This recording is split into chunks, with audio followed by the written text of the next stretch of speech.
Olá, meninos e meninas! Hoje iremos iniciar a nossa 8ª aula de Lógica de Programação e Algoritmos. O que nós aprendemos na última aula?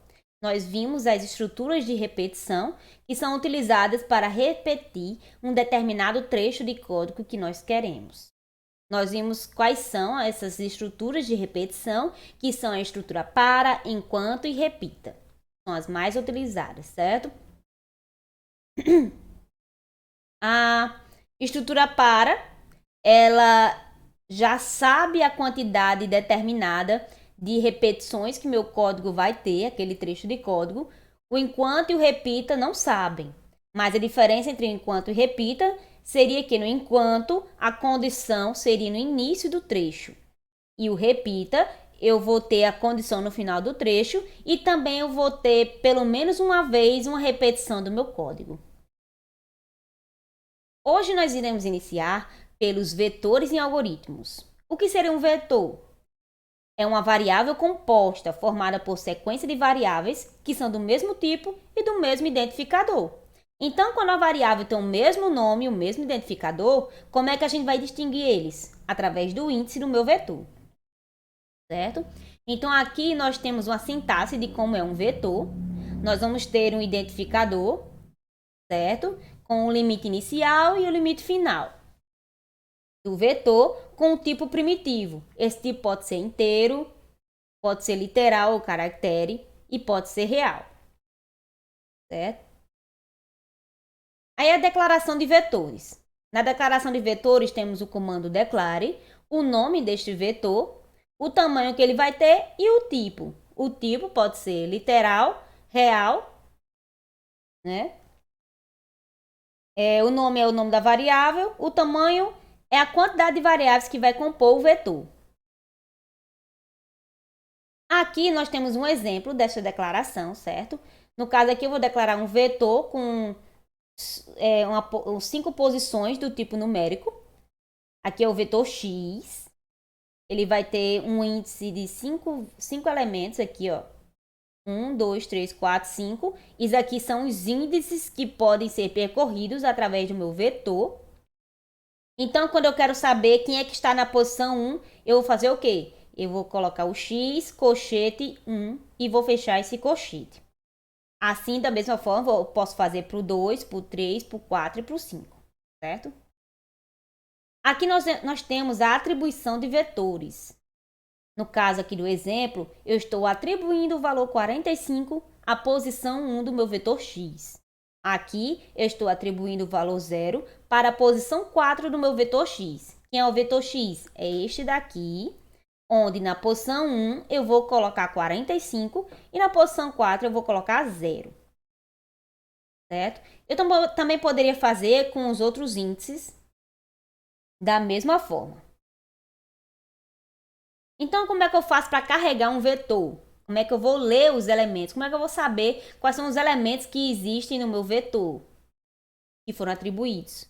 Eu vou utilizar uma estrutura de repetição para percorrer esses índices do meu vetor. Aqui no caso do exemplo, foi utilizado a estrutura de repetição para, que com a variável de controle i, vai percorrer do índice 1 até o 5 do meu vetor, certo? Aqui no caso, foi colocado um comando escreva para digitar uma frase para que o usuário digite o índice que ele quer. Aqui no comando leia, ele vai ler todos os índices do meu vetor x, desde o índice 1 até o índice 5. Então, como é que eu faço para apresentar os elementos do meu vetor? Aqui foi utilizada a estrutura de repetição para percorrer do índice 1 até o índice 5 do meu vetor. Foi colocado o comando escreva, onde tem uma frase para ser exibida na minha tela. E esse x colchete i significa que vai apresentar na tela da sua plataforma de programação, vai ser apresentado o valor que se encontra naquela posição do vetor x, certo? No caso ali daquele exemplo, nós tínhamos 45 na posição 1. Então, Quando aqui percorresse o 1, apresentaria o valor 45. Aqui nós temos um exemplo de atribuição, leitura do dado do vetor, certo? E aqui nós temos o comando escreva também apresentando. Aqui eu vou colocar o número 48 na posição 5 no meu vetor. Aqui eu vou ler a posição 5 do vetor, certo? E aqui eu vou demonstrar quem é que está na posição 5 do vetor v. Então, neste exemplo, nós temos uma declaração de um vetor A de 5 posições do tipo inteiro. E através da estrutura de repetição para, eu vou percorrer do índice 1 até o índice 5 e escrever quem é que está nesta posição, que vai ser da posição 1 até a posição 5 do vetor A. Bom, eu trouxe aqui para vocês alguns exemplos de como podemos fazer esses vetores na prática, certo? No caso desse exemplo aqui, eu vou carregar um vetor de 9 elementos inteiros, calcular e mostrar os números primos que existem nesse vetor. Como é que vamos fazer isto? Vamos declarar as variáveis, no caso a variável vai ser um vetor de 9 elementos do tipo numérico, e as variáveis de controle, que vão ser as variáveis que vamos utilizar nas estruturas de repetição. Essas variáveis vão ser também do tipo numérico. Então, aqui vamos ter um laço de repetição representado pela estrutura de repetição para, que vai percorrer os índices desse vetor, do 1 até o 9, para ler quem está nesta posição. Aqui eu vou ter outra estrutura de repetição, certo? Comandado pela variável i e pela variável j.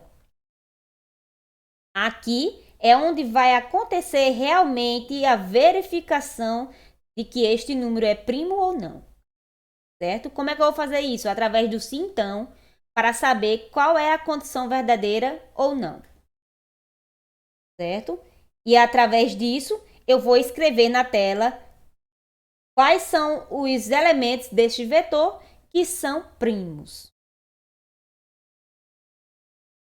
No exemplo 3, nós temos um vetor com 10 elementos inteiros e calcular e mostrar um vetor ordenado de maneira decrescente. Temos as variáveis declaradas, a estrutura para percorrer o vetor de 10 elementos. Eu vou ler este vetor, né? E aqui eu vou fazer a estrutura para que esse bloco de comandos aconteça, certo? Para que o meu vetor fique ordenado de maneira decrescente na minha tela. Neste exemplo, nós temos um programa para carregar um vetor de 8 elementos e carregar de maneira crescente. É bem parecido com o outro exemplo, certo? Eu vou ter as variáveis declaradas, só que aqui no exemplo foi utilizado o comando enquanto, que é outra estrutura de repetição que pode ser utilizada também, certo? Estou mostrando para vocês como poderia ser feito. Aqui nós temos um outro exemplo, que é de carregar um vetor com 10 elementos inteiros, mostrar os que são superiores a 50 e suas respectivas posições. Aqui neste exemplo, a pessoa teria que mostrar a mensagem se não existir nenhum número nesta condição. Como é que faria isso? Seguiria este exemplo aqui, ó. Iria declarar quem são as variáveis, né? No caso aqui o vetor de 10 elementos do tipo inteiro, do tipo numérico, né? Teria uma estrutura de repetição para ler esse vetor na posição de 1 até 10, certo? E iria verificar se essa posição do vetor era maior que 50 para aparecer o resultado na tela, certo? Então, o que nós aprendemos hoje? Nós aprendemos sobre vetores, as suas definições, o que é um vetor, vimos como faz a declaração do vetor, como é que nós atribuímos valores a suas posições, certo? Porque nós podemos apresentar na tela o valor inteiro ou somente aquela posição que nós desejamos. E vimos também alguns exemplos de como fazer um vetor e exibir os seus elementos na tela, certo? Aqui temos as referências. Por hoje é só. Tenha um bom dia e até a próxima aula.